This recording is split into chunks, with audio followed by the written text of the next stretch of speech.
हैं वो कहते हैं स्टेट का मामला है, स्टेट वाले कहते हैं कि ये सेंट्रल का मामला है। तो मामला जो है सर हमारी क्या कहते हैं 2 पालों में ये तो चली जाती है सर, समझ नहीं पाते हैं कि हमारा मालिक कौन है। तो सरकार को इस पर ध्यान देना चाहिए।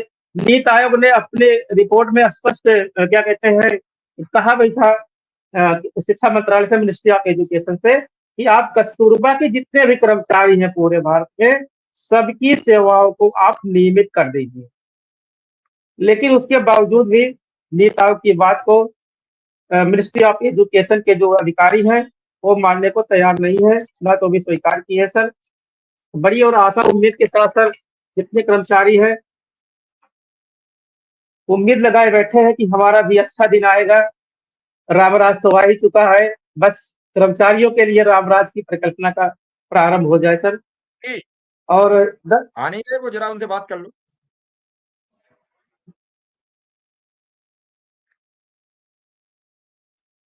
अतुल जी, ये सब बातें ठीक हैं आपकी, लेकिन जो कर्मचारियों को बड़ी दिनों से बेसब्री से इंतजार था, लोग समझ नहीं रहे थे, लोग सोच रहे थे कि कैसे वो मिलेगा, क्या मिलेगा।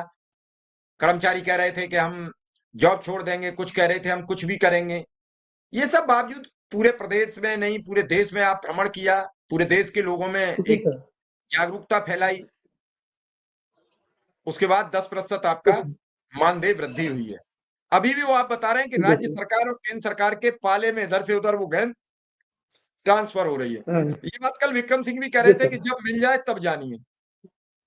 तो क्या अभी भी कुछ संदेह दिख रहा है? नहीं सर, मैं स्पष्ट ही आज करना चाहता हूँ, विक्रम सिंह थोड़ा सा संघर्ष किए हैं और काम नहीं होता तो आदमी गुस्सा जाता है। कस्तूरबा के मामले में ऐसा कभी नहीं हुआ है। ये योजना 2005-6 से निरंतर चल रही है। ऐसा कभी नहीं हुआ है कि राज्य सरकार चाहे हो चाहे केंद्र सरकार हो, जो उन्होंने घोषणा कर दिया वो हूबहू लागू होता है सर। इसमें कोई कटौती नहीं होती है। फिलहाल कस्तूरबा के मामले में तो आज तक ऐसा नहीं हुआ है। तो मैं वो उम्मीद कर ही नहीं सकता हूँ सरकार से कि हाँ हमारे साथ ऐसा छलावा कर सकती है। ना तो कभी ऐसा हुआ है, ना होने की आगे उम्मीद है सर जी। तो ये है सर आपका मतलब जो आप पूछ रहे थे सर उसके बारे में बता रहा हूँ। ऐसा कभी हुआ नहीं हम लोगों के साथ। हाँ, अतुल जी, क्या इस जो पैब की बैठक हुई इसमें अनुदेशक या शिक्षा मित्र का कहीं पूरी बैठक में कोई जिक्र, कोई इनको लेकर कोई ऐसा बजट प्रस्तुतिकरण, क्या इन्हें बजट अलग से दिया गया या राज्य सरकार के ऊपर छोड़ दिया गया, या इनके बारे में कोई मतलब ही नहीं है इस बैठक में?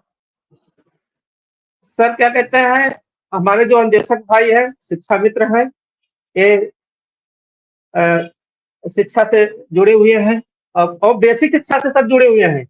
अगर देखा जाए तो ये न्यू है सर, शिक्षा को आगे ले जाने के लिए, उठाने के लिए ये न्यू है सर। और ये जिस मजबूती के साथ आज स्कूलों में योगदान दिया है, अपने जीवन का योगदान दिया है, उनके बारे में सरकार को सोचना चाहिए था। बट लेकिन इस प्रोजेक्ट अप्रूवल बोर्ड की जो बैठक हुई थी फरवरी माह में, मार्च तक चला था, फरवरी मार्च तक सर, उसमें कहीं भी किसी भी राज्य सरकार द्वारा इनके मानदेय वृद्धि, वेतनमान की वृद्धि के लिए कोई जिक्र किया ही नहीं गया है। अब आगे हम क्या कह सकते हैं सर, इसमें कोई जिक्र नहीं किया गया है। और पहले जिक्र होता था सर, प्रोजेक्ट अप्रूवल बोर्ड की जो मिनट्स आते थे, पीएबी के मिनट्स आते थे, उसमें जिक्र होता था। ये जब से इनका मामला माननीय उच्च न्यायालय, माननीय सुप्रीम कोर्ट में गया है, तब से पैब की रिपोर्ट में देशकों का